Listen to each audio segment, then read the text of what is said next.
Okay, I'm hoping that this is going to work out. I've been trying to live stream for a couple minutes now and my connection keeps getting lost. So hopefully this will work out this time. I'm not entirely sure, so I'm just going to see what happens. All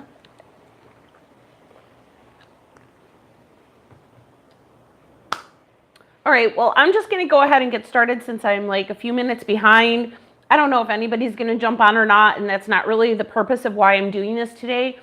The only reason why I'm doing this today is because I have been recording some videos and I haven't been posting them. And the reason for that is because I'm going through a very, very difficult time.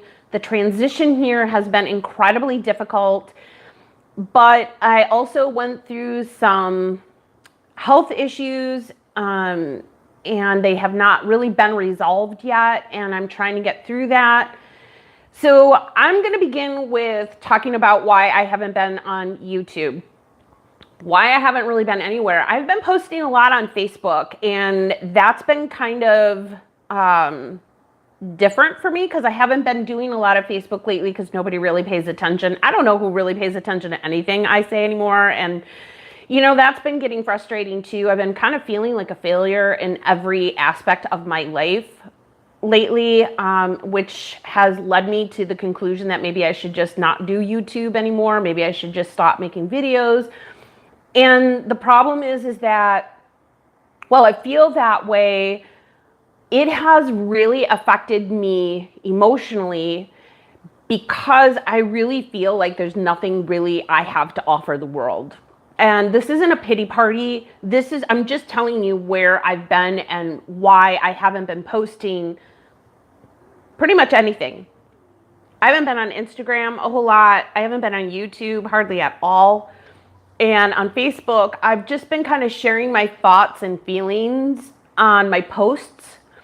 And again, I really don't have a lot of people on my Facebook page anyways, for the main reason that that's kind of like my personal place. That's just my place where I dump and I just kind of express real freely, real quickly, on the spur of the moment.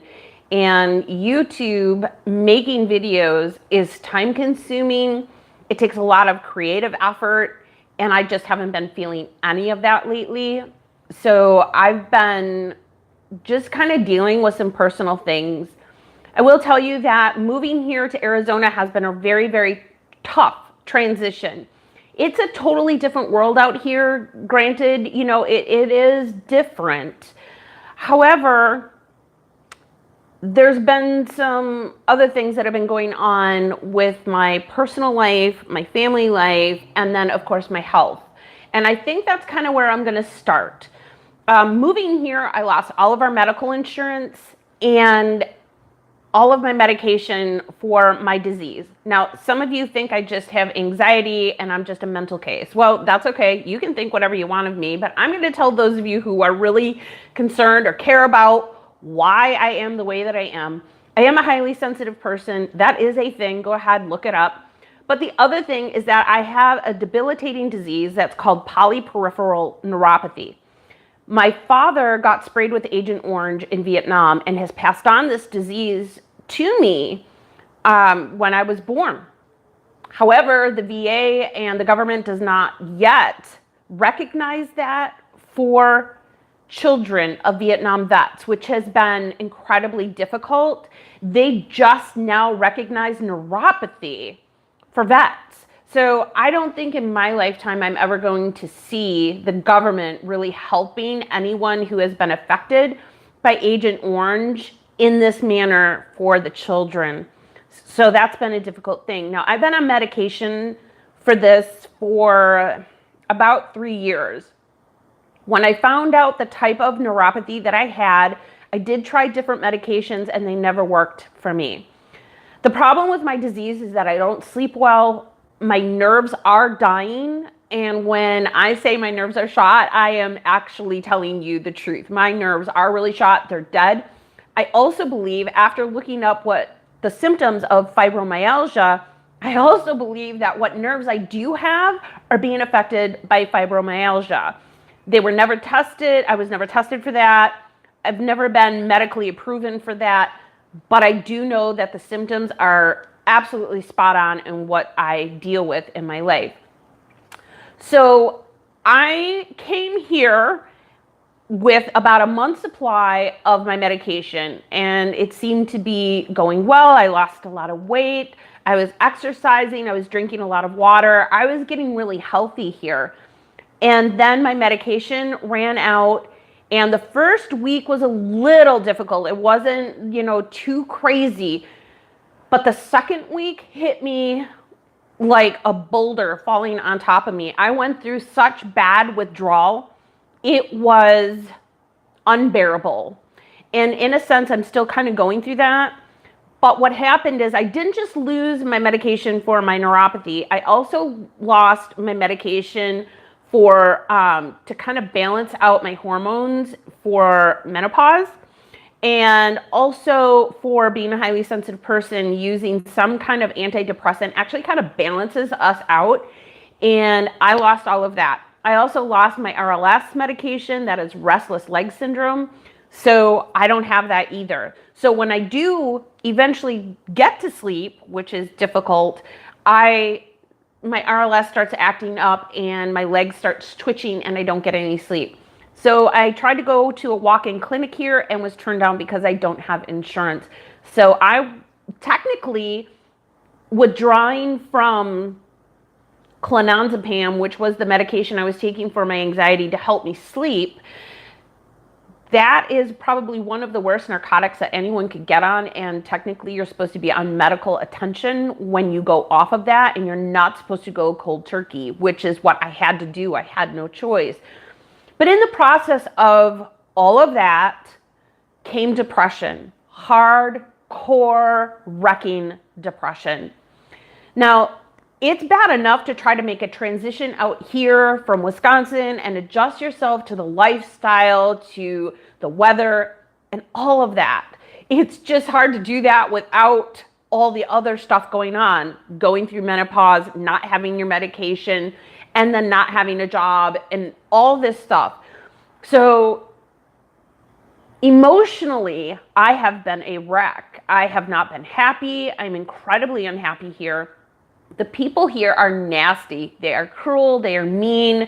No one is very friendly. And as many of you know who do know me personally, you know I'm so friendly and outgoing, and I can make friends anywhere I go.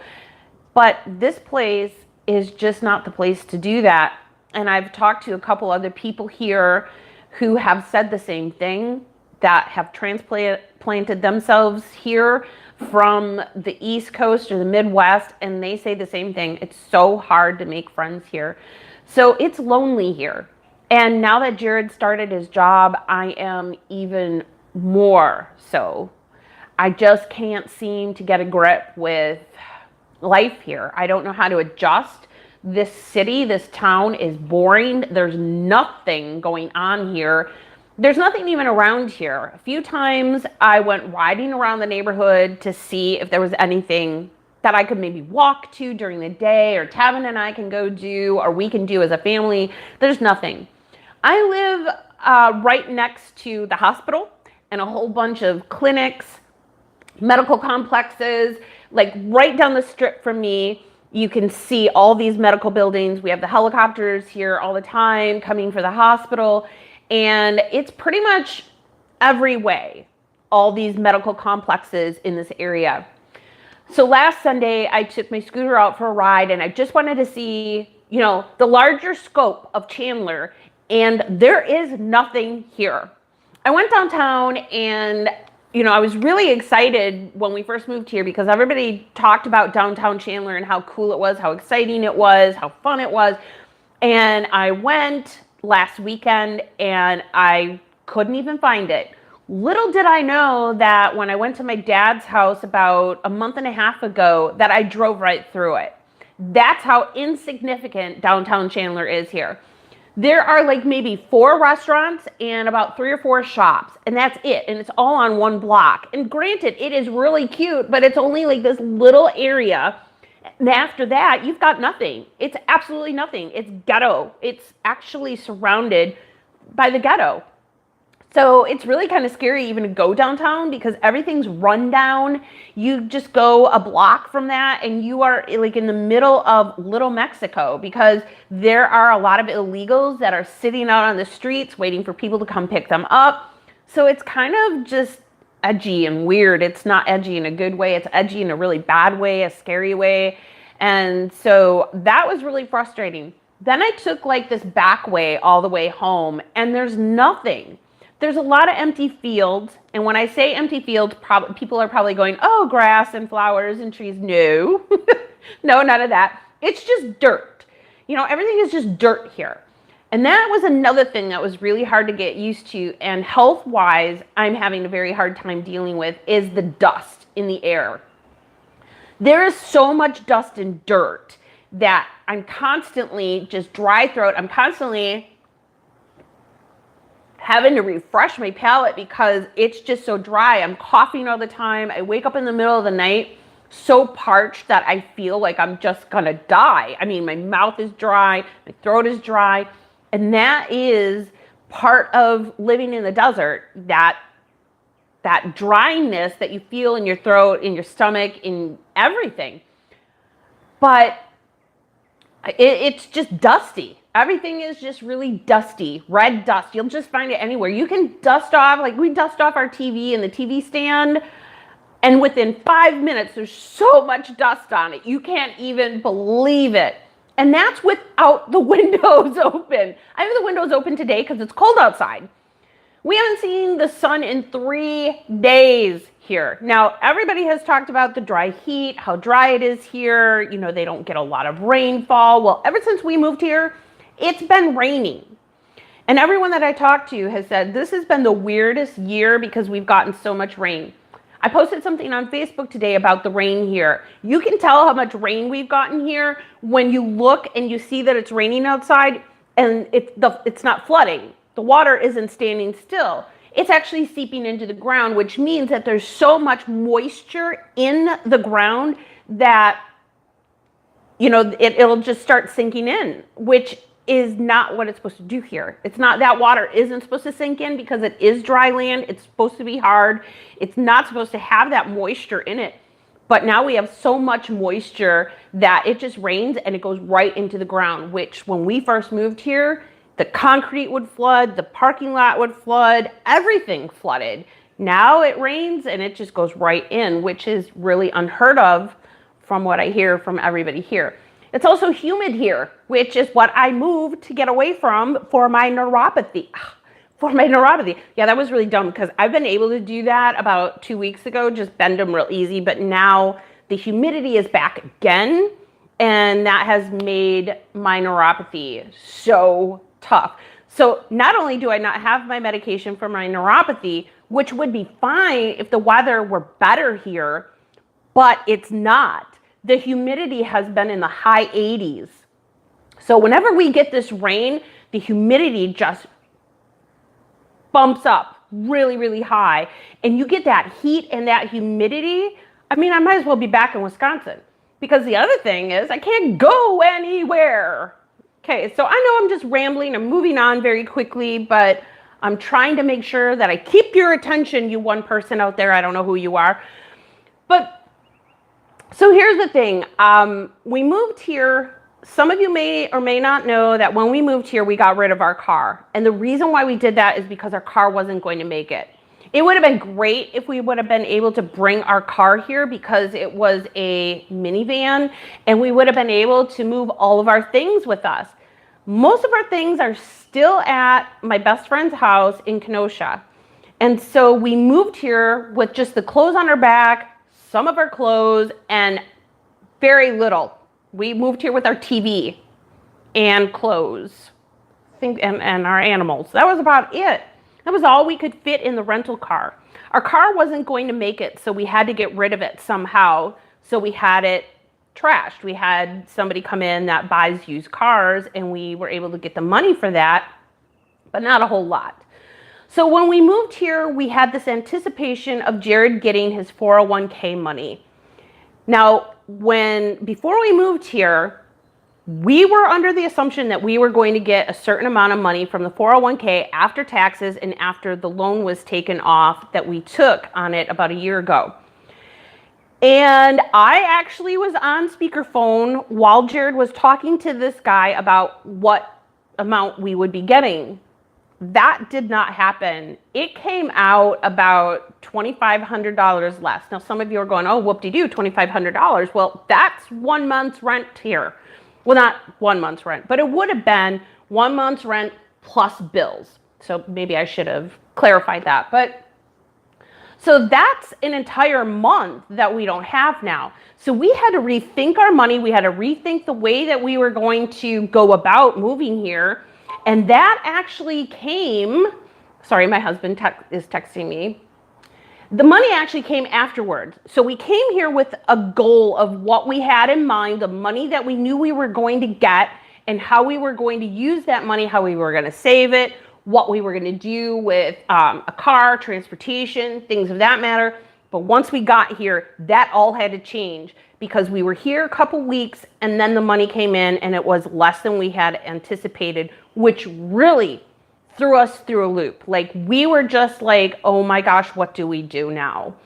And that's pretty much what we've been doing, because when we first decided to move here, or we were actually talking about it, we researched a lot of information. We researched the areas and jobs, and Jared, because he had been in his job for so long and did so well, people that we were talking to on the phone were telling us that Jared would have no problem getting a job, a very good job, a good paying job, supervisory jobs. So he was applying for that. And before we left, he had a bunch of phone interviews lined up for the week that we moved here.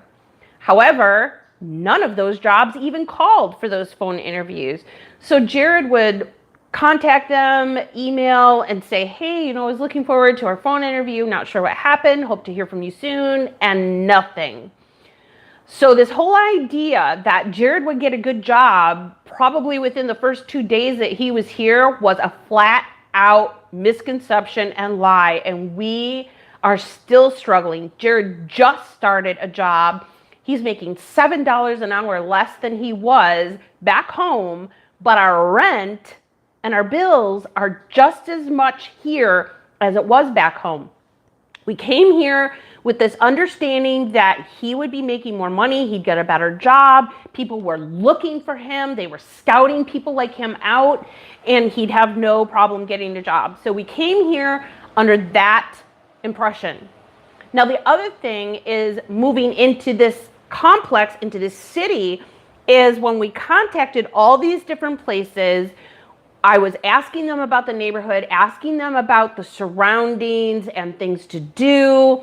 And I was told that downtown Chandler was so great. I was told that there was so much to do around here, but yet coming here, that's been different. And the other thing that was really important for me, actually one of the main reasons why I moved here, was my health. It was important to me that I got out here to feel better, to get healthy, because I'm 50 years old and I want to start feeling better. And my doctor told me that my disease was progressing way, way too quickly for my age. So we took all of that into consideration. I could not do another winter in Wisconsin. I knew it was just going to hurt more and more every year. And the winters just seemed to be longer and longer every year. And so when Jared brought this up, I thought, well, health-wise, I'm happier when I'm out there. I sleep better when I'm out there. I get up early. I'm active. I feel better. I'm in the pool. I'm exercising. I lose weight. My food choices are different when I'm out here. And so, it made sense. It made a lot of sense for us to move out here because the job opportunities, because of my health, money, we were going to be making more money, or so we thought. And if we weren't going to make money right away, we thought, well, we have this money, we have this cushion, we can go do things, we can just, maybe go to the Grand Canyon, maybe go hiking in the mountains, do all of these things. That was our plan. And it all seemed to make perfect sense until we got here. And then once we got here, it was a nightmare, and it's been a nightmare ever since, and nothing has changed. Every single day just seems to get worse here. And as I'm doing this video, I'm looking outside, it's cloudy, it's damp, which is hard on my neuropathy. And so all of these things that I was told what Arizona is like, and I've been out here before, this year it's so different, and that's really hard on someone who has a disease like mine. So the other thing is that with my health, I needed a pool because the pool makes me happy. I'm not gonna lie, that is a plus, but the pool is my only way of being able to be fit and healthy, because I cannot do any of that crazy aerobic stuff. I can't do yoga. I can't do Pilates. I actually talked to a Pilates teacher here about 3 days ago who told me, I don't think health-wise, physically, you'll be able to do it with your disease. So, and the only reason why I contacted a Pilates instructor was because I can't use the pool anymore. Now, before we moved in, that was a deal breaker. I had to be somewhere where I could have access to the pool year round so that I could be exercising, so that it would be not only for my physical health, but my mental well-being. I would have that to really help me through some of the things that I go through with this disease, which is depression, which is anxiety. And if I'm in a place that makes me happy, then those things won't be a killer for me inside in my spirit. So when we first moved here, the pool was hot because it was always like 105 to 110 degrees here. It was always really, really hot. So we went in the morning and we went at night. Well, then we learned that as fall came about, that we had to go during the times where it was always the hottest during the day, which was noon to 4. And then all of a sudden, we couldn't use the pool anymore. They were locking the pool at night. We couldn't get in. The lights weren't on in the pool. And maybe that was a good thing, but at the time, it was really frustrating. Now, before we moved here, as I said, we did a lot of research and we talked to the people here at this complex, which is Symphony Apartments in Chandler, Arizona, and we were told that they didn't need to heat the pools. Like, they made it sound like it was the stupidest thing in the world to heat a pool in Arizona. That's how they treated my question. Why would you need a heater in a pool in Arizona? It's hot all the time. The pool's always warm anyway, so you don't really need a heater. That's what I was told. Well, let me tell you how cold that pool is. It is freezing. Tavin, are you the one watching me? No. Oh, okay. I see one person watching, and Tavin said he wanted to watch, so I was wondering who that was, but... I'm actually not watching. Okay. So, go. Hello. Sorry, we lost you. Okay, goodbye. How cold is that pool? It's like ice. It's like ice. Seriously? The pool is unswimmable. You cannot swim in this pool. It is bitter cold. It's like jumping in a Lake Michigan and trying to swim in that, if anybody has been in Lake Michigan. It's like pins and needles, especially for somebody with my disease. It feels like I'm on pins and needles. I can see looking in my camera, I'm kind of like behind, I'm lagging. So I don't know what's up with the connection, but I've had problems with the connection a few times trying to get online. So sorry about that, bear with me. So that has been a huge concern for me. I don't have access to the pool now, which means I've gained my weight back. And so without having that pool, I've lost the only thing that brings me any joy here. I don't have that pool anymore. And I won't have that pool again for another 6 months. So I might as well be back home in Wisconsin, sitting at home while Jared's at work, because quite frankly, I am stuck here. Now, the other thing I was telling you about was us wanting to go and do things. Well, we can't do anything as a family here because when we moved here, we had so little money, we knew we weren't going to be able to afford a car, so we decided to get scooters. We bought these scooters for, we bought 2 for $1,300, and we really loved them at first. As some of you may know, I got into an accident at my dad's house. I went over to see him, and he's in a gated community that has these big, large gates, and they closed on me and threw me off my bike face first, which you can still see here. And so I got injured pretty bad, but I couldn't go to the hospital. I got lost coming home, but that's a totally different story. But the scooter wasn't really working very well anyway. When we first bought it, it was hard to start. It wouldn't start up right away, or if you drove it for too long, it would just clunk out. And I think it had a lot to do with the heat, because it was so hot that scooters actually overheat really, really fast. So the other thing, about a month ago, we went to Goodwill and on the scooters, and Jared's bike wouldn't start to get home, and it hasn't started since. And we've put so much money in it trying to get it fixed, and we can't get it fixed. We have no clue what we're doing with these scooters. So Jared doesn't have a scooter anymore, which means we don't have any transportation. So we don't have a car. We still have these scooters. We have one scooter now, and fortunately that's working better now that it's cooled off here, and Jared's able to take it to work. But that means I'm stuck here. I'm stuck in these beigey walls all day long. I can't go in the pool. There's nowhere for me to go around here in this neighborhood to just walk to, ride my bike to, nothing. There's nothing here. This place stinks. This town is the worst town I've ever seen in my life. I have moved several times in my life, and I've adjusted fairly well. When I moved to Knoxville, it was a tough transition, but I made it. I was there with my family, and that helped, and I acclimated myself fairly well. When I moved to Chicago, oh man, I was in like Flynn. I was so good in Chicago. I loved it so much. I miss it. So the city life, that's a big transition coming from a small town like Kenosha, but I adjusted really well. There's just something about this town, you can't adjust to it. There's no fitting in. There's no connections here.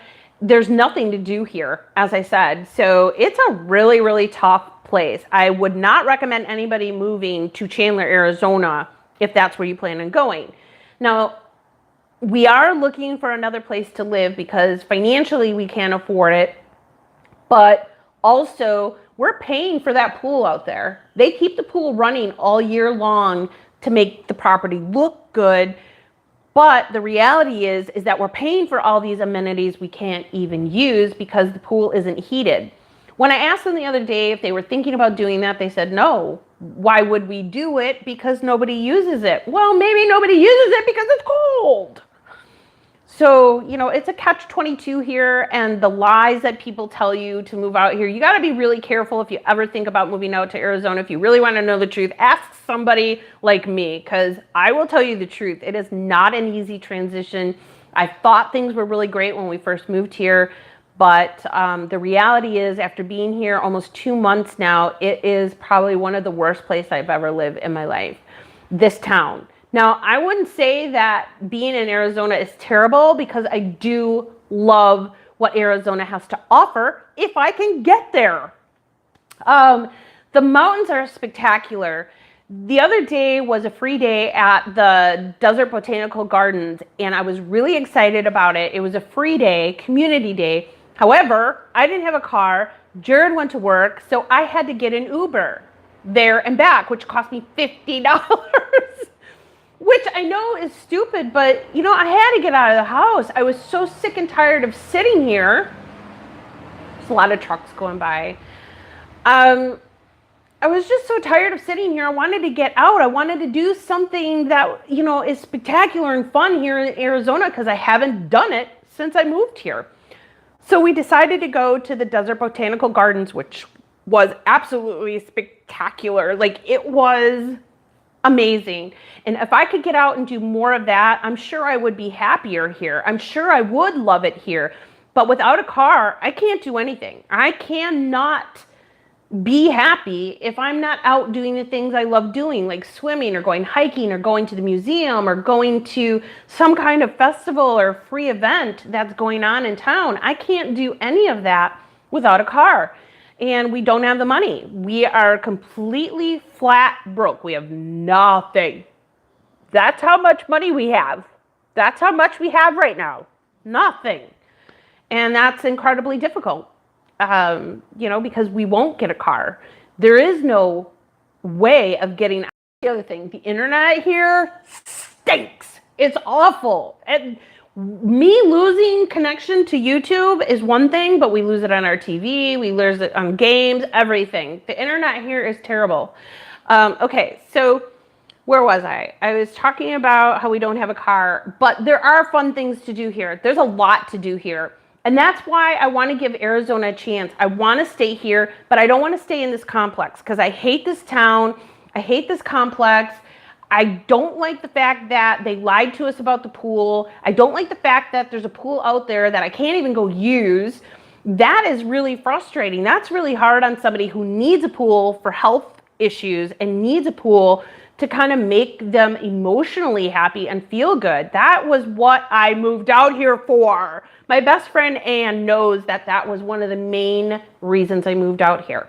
Now I'm going to end this on the note of family, and then I'm going to call it a day because my connection is getting so bad. So many of you know too that I moved out here from my father who lives in Mesa, which is about 12 miles away from me. And I've only seen him 3 times in the 2 months that I've been here. And that is because, again, I don't have transportation.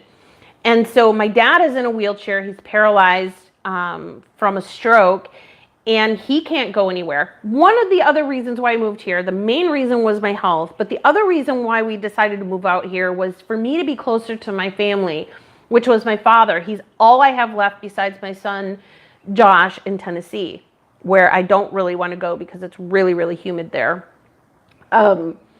So moving here was to help my father because his wife is going through a lot of health issues right now. And I decided that as family, we need to take care of each other. We need to help one another. And I've always believed that. And people who know me know that that is my heart. That family is a big deal to me. That yes, I have my problems with my family, but all that gets thrown to the wayside if they're in need. And my father's in need. My father used to be a very, very active person, fun, loving, outgoing, everywhere. The guy couldn't sit still for 5 minutes. If he sat still for 5 minutes, I mean, he'd start getting antsy and weird because he traveled all the time. He was out and about exploring the areas and doing things constantly. He never stopped. And now he's in a wheelchair and can't do anything. He's utterly helpless in this wheelchair, and he feels that. And now his wife, who used to take care of him, she's going through all these medical problems. She might have to have open heart surgery. She can't take care of him.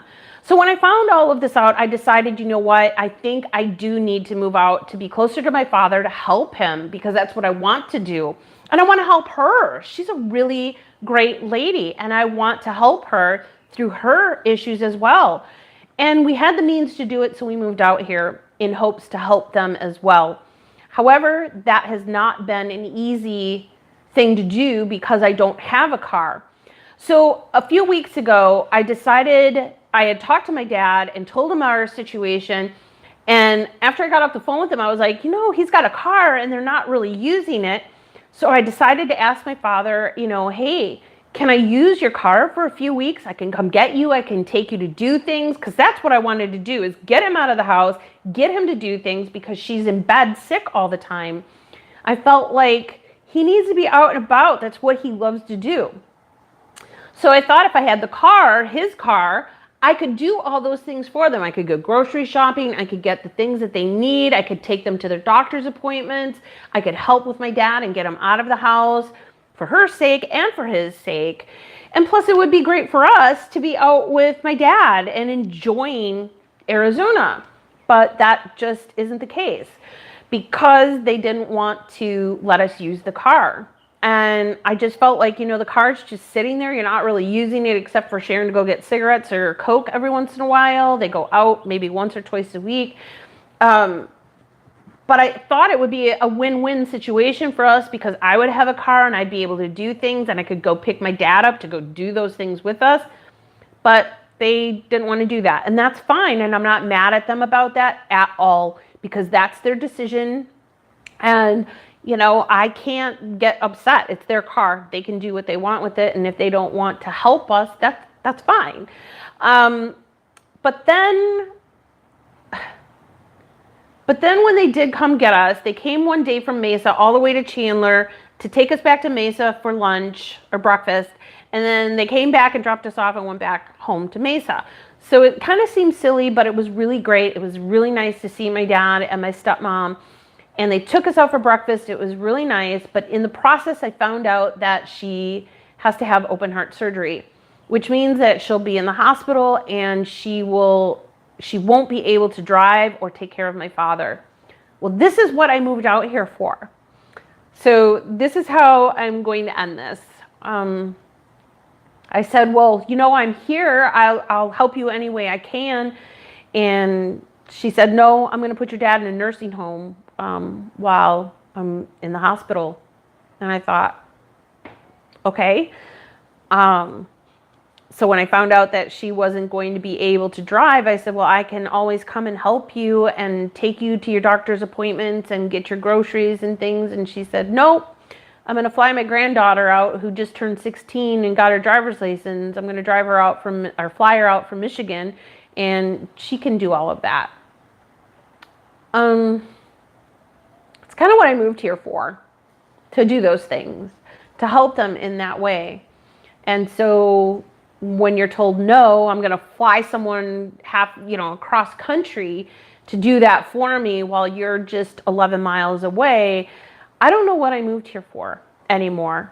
I really don't know what I'm here for. I don't know why I'm here.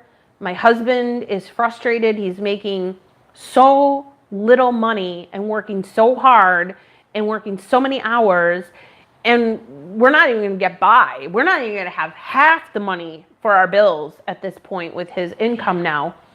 So I don't know what I'm doing here. I don't know why I'm here anymore. If the weather is bad all the time, I can't get into the pool to be healthy.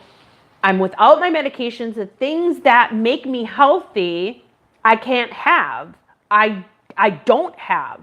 It's not like I can't have them. I just don't have them here. And the other reason I came out here was to be closer to my father and to help him and his wife, and they don't want my help. They don't want anything to do with me. They don't really make an effort to reach out to me to say, hey, we're going to go here. You want to come with us? Nothing. And they know we don't have transportation. They know that we're financially strapped right now. And I'm not saying that I'm upset that they're not giving us anything, because I'm not expecting anyone to give us anything. But if you want to, you can. But the thing is there's no reaching out like, hey, I know you don't have a car. I know you're probably stuck in the house. You want to go do this. You want to go do that. You want to go do something. I can't. There's none of that. I'm very alone here. It's lonely. It's absolutely miserable and lonely. And I'm incredibly depressed, which doesn't make me feel like going on YouTube and spilling my guts out that nobody cares about, or doing makeup videos or vlogging about Arizona life, even though that's what I'm doing right now. But I'm telling you the bad side of it. And I really had hoped that I would move here and be able to vlog about how beautiful it is here, how wonderful it is. And that's what I wanted to do. That's what I wanted to share. That's, I do love it here. I love Arizona, but I don't love living here.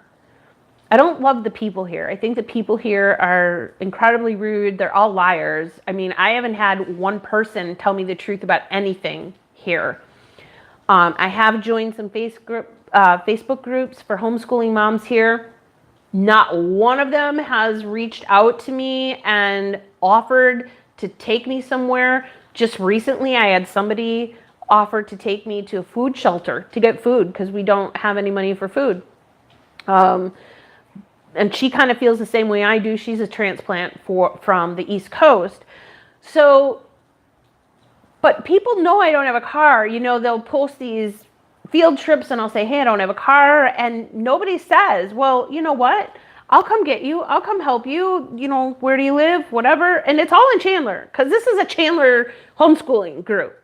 It's specifically for this town. So it's not like, you know, I'm asking people from Phoenix to come all the way out here to take me back to Phoenix.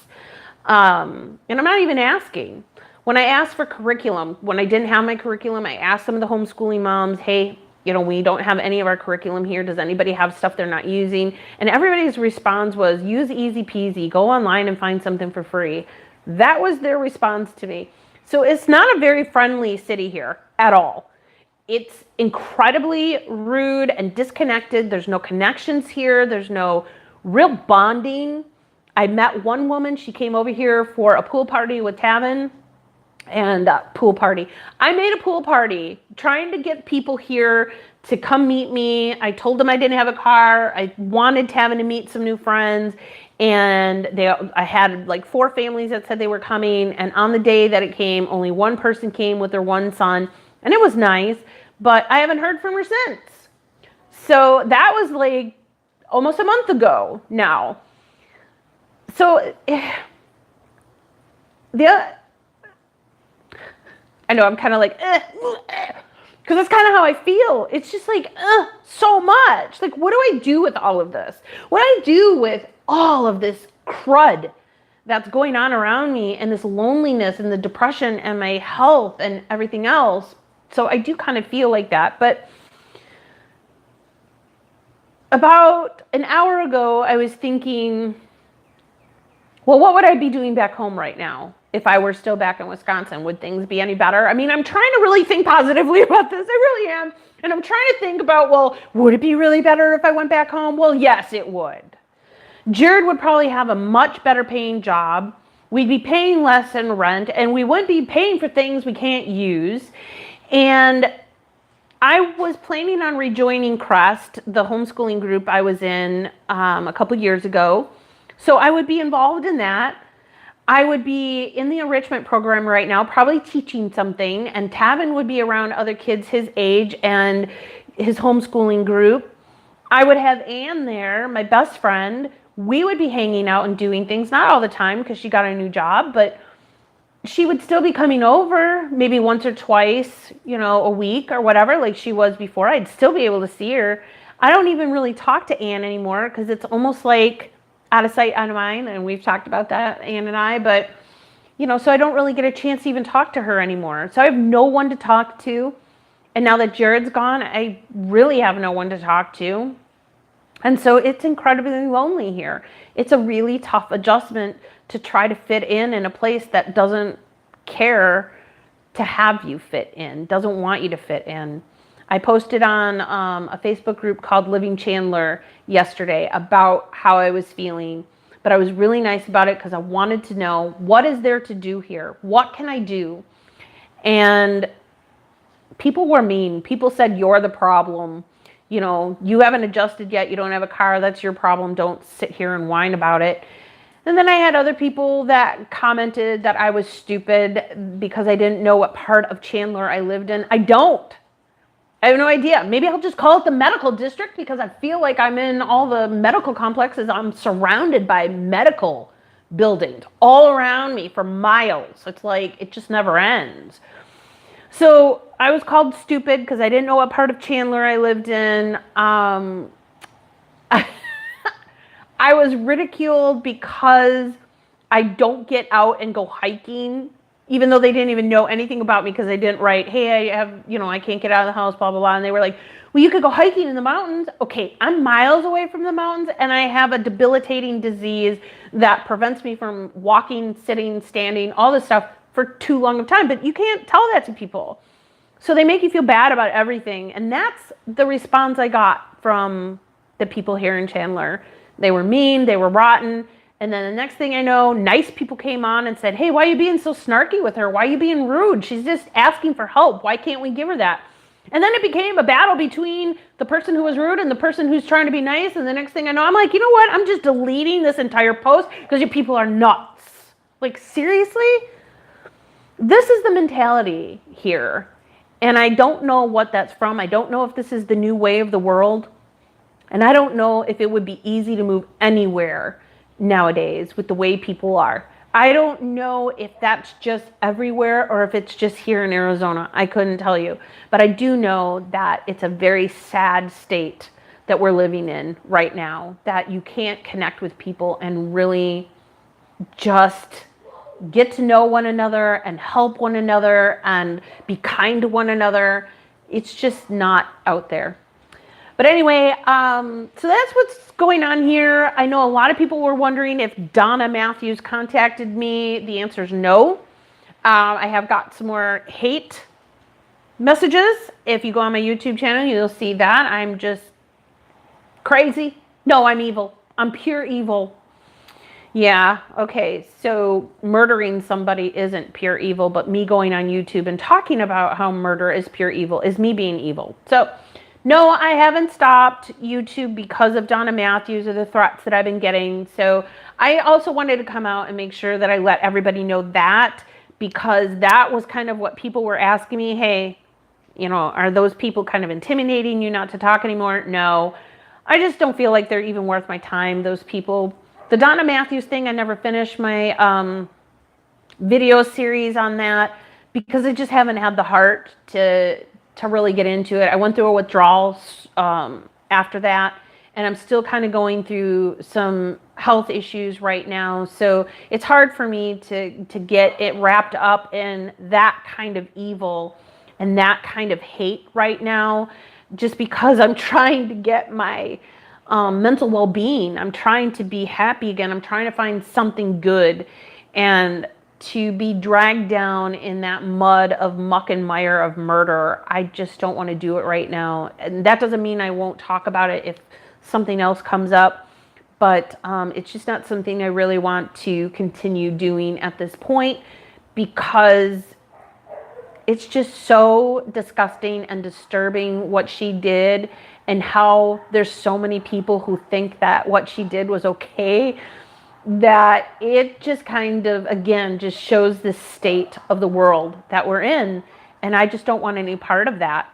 So I'm going to end it here, but I'm going to tell you, go out and vote. Stop that vote. You do not want the liberals in. We are going to be in a very sad state. That's all I'm going to say. I just feel very strongly about that because I can't vote here.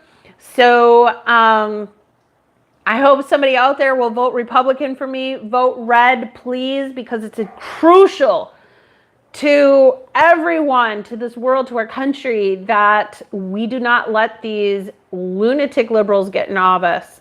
We can see where they're going, so we don't want the world like that.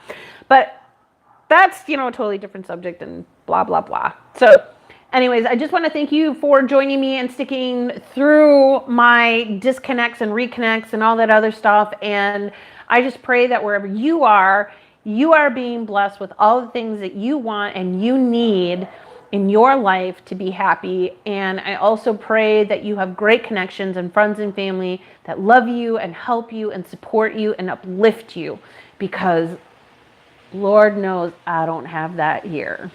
All right, guys, I love you. God bless you. Take care. Bye.